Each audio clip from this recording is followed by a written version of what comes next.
You can know logically that it doesn't matter what someone thinks of you. You can know that the person who gave you a weird look in a meeting probably wasn't even thinking about you. You can know that the friend who hasn't texted you back is just busy. You can know that your coworker's tone had nothing to do with you. But your brain will still spend 3 hours ruminating on all of this anyway. This is the part that makes women feel like something is genuinely wrong with them. Like everyone else got some manual for not caring what other people think, and they just didn't. So let me tell you what's actually happening. Because it's not that you're broken, it's not that you're too sensitive, and it's definitely not that you just need to care less and move on. There's a real reason this keeps happening, and once you understand it, you can actually start to change it. I'm Loewentheil. I'm a Master Certified Life Coach, New York Times bestselling author, and I've spent the last decade helping high-achieving women understand why their brains work the way they do, and how to actually change them. On this channel, I teach practical, psychology-based tools for building real confidence, stopping the overthinking spiral, and creating a life you actually want. Not with affirmations, not with manifestation, with real cognitive frameworks that work at the level where the problem actually lives. If you're new here, welcome. Hit subscribe so you don't miss what's coming. And if you've been here for a while, today we're going deep on one of the most common things I hear from the women I work with, caring way too much about what other people think, even when you know you shouldn't. So let's get into it. Here's the first thing you need to understand about your brain. Your brain is evolutionarily wired to be obsessed with threats. Not in a pathological way, in a survival way. When your brain perceives something as a threat, it will not let it go.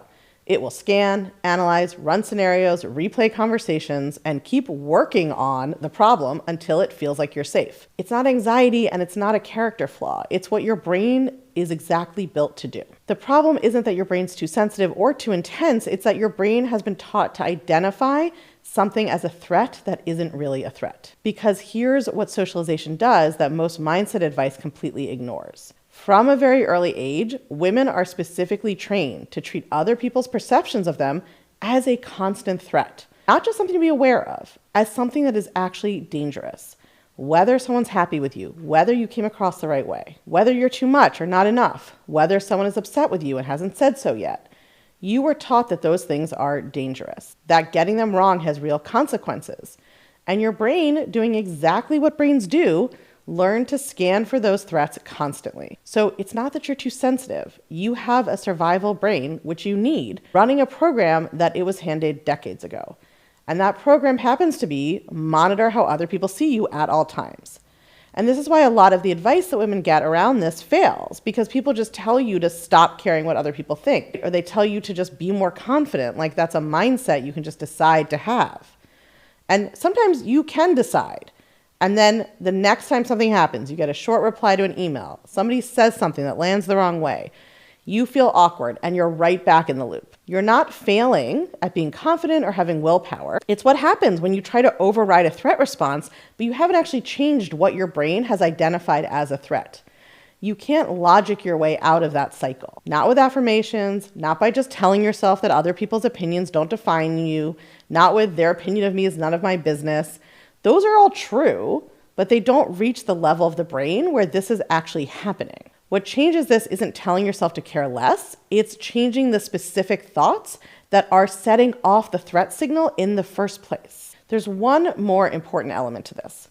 When you're spinning out about what someone thinks of you, when you're replaying the conversation, analyzing the tone, trying to figure out if they're upset, it can feel like empathy or like caring about the people in your life. But most of the time it's not empathy. It's what I call over-responsibility. And over-responsibility is not empathy. It's a form of self-protection. When you spend enormous amounts of mental energy trying to manage and predict what other people are feeling about you, you're not being a thoughtful person. You're trying to stay safe. Your brain thinks if you can figure out what they're thinking, then you can adjust, you can fix it, you can make sure nothing bad happens. The monitoring is an attempt to control an outcome so you don't have to experience the fear of rejection, disapproval, or conflict. So that means that the solution isn't to try harder or just try not to care.